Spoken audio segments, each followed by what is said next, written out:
I think I was last in the vicinity, speaking at the Danish Parliament in Copenhagen for the 10th anniversary of the publication of the cartoons.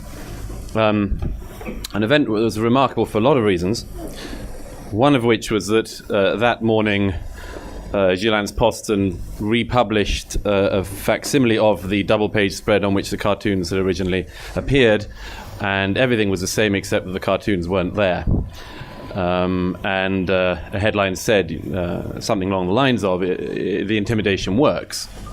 You know, they had hoped to publish them, but they'd taken a view on it and decided in the end it just wasn't worth it.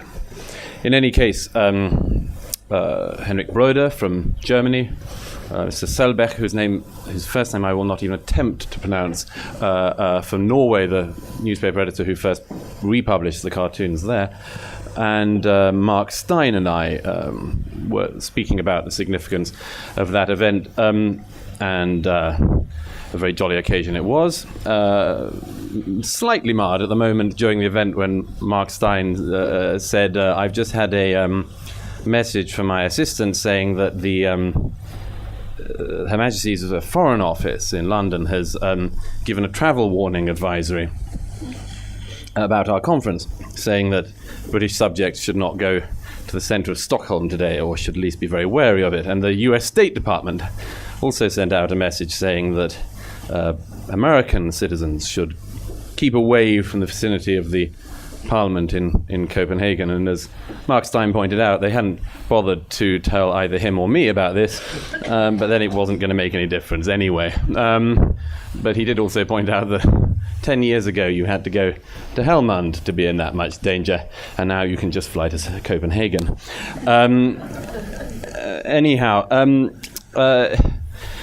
Almost everything that needs to be said about free speech has already been said, but it's always worth going over some of the fundamentals. For myself, one of my favorite quotes about free speech was, and I'll give you two of them over the course of this next few minutes, but it's from the American writer H.L. Mencken, who I'm sure some at least of you have read. One of my favorite quotes from him, he once said, "The human mind has been furthered best by gay fellows who heaved dead cats into sanctuaries and went roistering down the highways of the world, proving to all men that doubt, after all, was safe."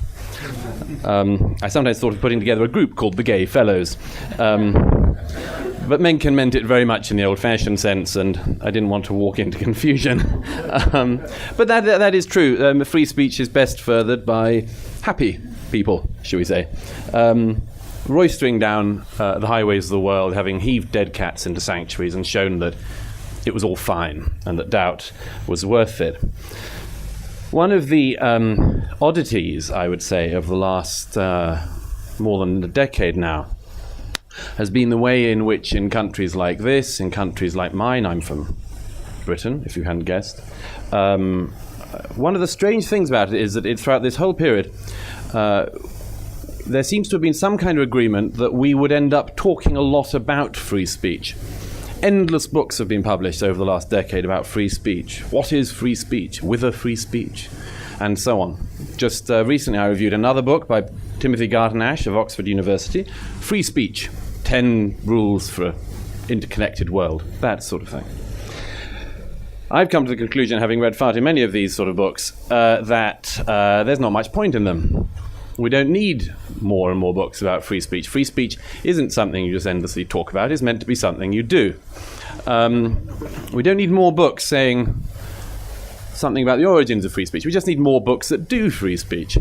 Endlessly talking about free speech for writers is like asking a dancer to keep talking about dance, or an artist to keep talking about art or how they do it. It's not the point. The point is to keep getting on and doing it. And that's what it seems to me has been most lacking in recent years. We've had this little get-out bit that we can keep talking about the free speech, but whilst that becomes a bigger and bigger industry, we have fewer and fewer cartoonists, we have fewer and fewer novelists willing to write about this area, and we have fewer and fewer poets even wishing to write about it, or do we? It was my great pleasure in my self-appointed role as a cat heaver earlier this year to try to challenge that. Some of you will have followed the case of the German comedian Jan Böhmermann, another name I'm almost certain to have just mispronounced. But he, you'll remember, has a late-night comedy show on German television. He discovered that another German station had worried about saying something rude about Mr. Erdogan, the president of Turkey. So to prove that it was possible to still be rude about Mr. Erdogan in Germany, this comedian recited a late-night television poem about Mr. Erdogan. And unfortunately, as often with these things, the attempt to prove you could do something ended up proving you couldn't. Mr. Böhmermann was not only the subject of diplomatic complaints from Turkey to Germany, but then an attempted prosecution in Germany, which I'm sure many of you have read about, followed, and been equally irritated about. For my own part, I thought once again this is one of those occasions we could recite the issue of free speech in Germany. We could try to remind Chancellor Merkel about the tradition of Mill and Milton and more, or we could just get on and do it. So I inaugurated the first offensive type Recep Erdogan poetry competition, where everybody had to write a poem about Mr. Erdogan. I led the way with a poem which I was surprised my editor published, but the point of it was that you had to be extremely offensive about him. It wasn't allowed just to be rude or snarky or something. It had to be gratuitous. No non-gratuitous poems would make it. It had to be defamatory as well. Non-defamatory poems, I decided. Couldn't do anything with them. Anyhow, I did my opening number and invited my readers to send in their poems, also being as rude as possible and defamatory and vile about Mr. Erdogan. And very swiftly, a reader, a kindly reader, offered £1,000 cash prize. So my readers started to send in poems in even larger numbers. I liked to think that they were propelled by a deep belief in free speech, but it's possible they just wanted the cash. Anyhow, the number of poems increased.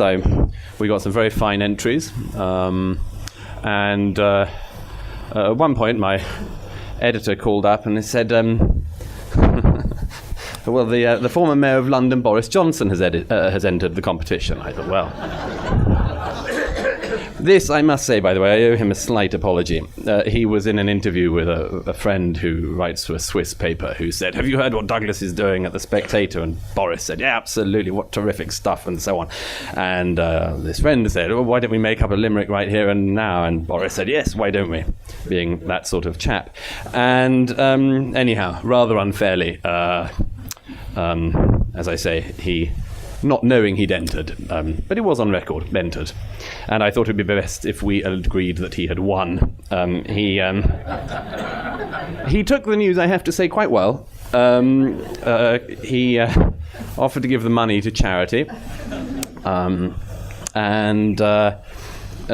He was in the middle of the Brexit campaign at that point, and it was rather difficult for him because the other side in the Brexit campaign, the Remain side, were largely at that point campaigning on the idea that Boris Johnson was this sort of idiot who just sort of said things left, right and centre that he ended up having to apologise for. So I didn't help with that bit of the narrative. But anyway, he took it very well. There was great silence from his political opponents, actually, who realised they were about to fall into a trap of saying you mustn't be rude about the Turkish Sultan. Anyhow, Boris Johnson, of course, subsequently, after Brexit, was made our Foreign Secretary. So I did tell readers that in actual fact I'd just pretended that the prize was £1,000. It was actually the position of Foreign Secretary of the United Kingdom. Anyhow, Boris, of course, went to see President Erdogan the other day and shook his naughty hand, and that was a great pleasure. Anyhow, it was principally a pleasure, of course, to rub it in the face of Chancellor Merkel. Because what could be more ridiculous than prosecuting a comic in Germany for a poem, only doing that whilst your nearby ally has a foreign secretary willing to do the same thing. Now, in Britain, we don't send our foreign secretary to prison for insulting Mr. Erdogan. We make him foreign secretary.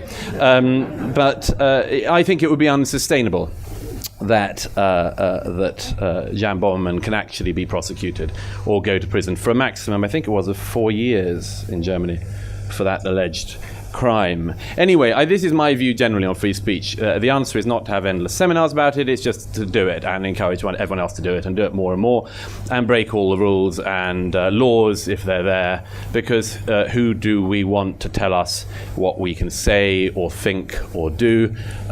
Who would you appoint to be such a person?